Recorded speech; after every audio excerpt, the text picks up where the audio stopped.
জেলেদের স্পিডবোট প্রতিনিয়তই সাগরে জলদস্যুদের সাথে যুদ্ধ করতে হচ্ছে জেলেদের।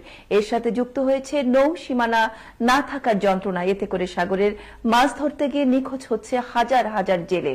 মহেশখালী ঘুরে এসে আরো জানাচ্ছেন চৌধুরী ইমরান।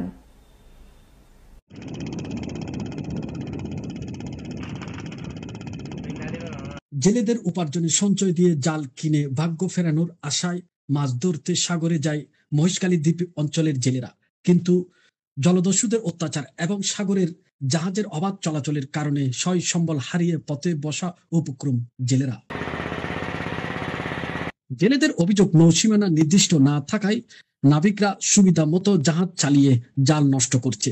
শুধু জাল দড়ি নষ্টই নয়, কখনো পাথর নিক্ষেপ, কখনো তাদের নৌকা ধাক্কা দিয়ে ডোবানো হয়। এদিকে মাছ ধরার জন্য সরঞ্জাম নষ্ট হওয়ার কর্মবিহীন হয়ে পড়ছে অনেক জেলে।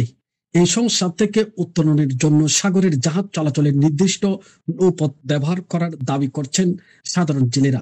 যদি অনেক এখন দিন হইলা নিজার জাহাজ যাদের বেম ভিতরে ডাইরেক্ট সুজা কিনার আল্লাহ বলি তারা এখন আর তারা প্রথম মধ্যে ঢালনো বই তো অবশ্যই তারা কি করে সুজা চালাই জাহাজ চালাই লাথিয়া বুড়ের মা দুই মারি দে অনেক উসুল ন দে অনেক বাসি ন দে লাথিয়া মানুষ গুম যা বল দাঁড়া দিয়ে রে বুড়ো মা দুই মারি দে জাল হাড়ি ফেলা গরম পানি মারে তার জাহাজ খাইরের ভিতরে বাহিরে আর জাল বসা তারা হারে যে হারে মজুরি তারা চলক তেলি তারা হারে আমার আর জাল উঠতে যাইলে তাহলে জাহাজ জাল সানি হাড়িলে আর ইয়ানোর ক্ষতিপূরণ চাই চলে। আর মানে কি এই ক্ষতি নইলেও বৃত্তির একটা জাল হইতে আর তারা কিছু কইলে এটা বড় মানে বড় জাহাজ আর সরকার তুমি সাইড দে যেন আর তারা রাস্তার মধ্যে কোনো জাল না বসায়, তারা যেন আর জাল কিনা হাঁটে এবং তারা যেন আর ক্ষতিপূরণ না করে।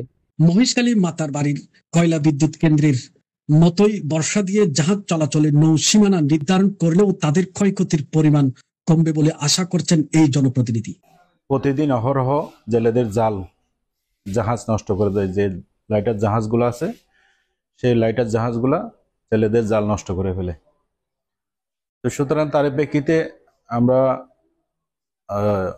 মাথার বাড়ির দিকে যদি তাকাই, যে কয়লা বিদ্যুতের জাহাজগুলি চলাচল করে সেই জাহাজগুলো চলাচল করার জন্য তারা বয়া দিয়ে একটা সীমানা নির্ধারণ করে দিছে। ওই সীমানার মধ্যে আর জেলেরা জাল ফেলে না, সুতরাং তাদের জালগুলো আর ক্ষতিগ্রস্ত হয় না। চলতি বছরের প্রায় কোটি টাকার জাল দড়ি ও নৌকার ক্ষতিগ্রস্ত হচ্ছে। দ্রুত সমস্যা সমাধান, ক্ষতিপূরণের দাবি জানাচ্ছেন দ্বীপ অঞ্চলের এসব জেলেরা। চৌধুরী ইমরান, বাংলা টিভি, চট্টগ্রাম।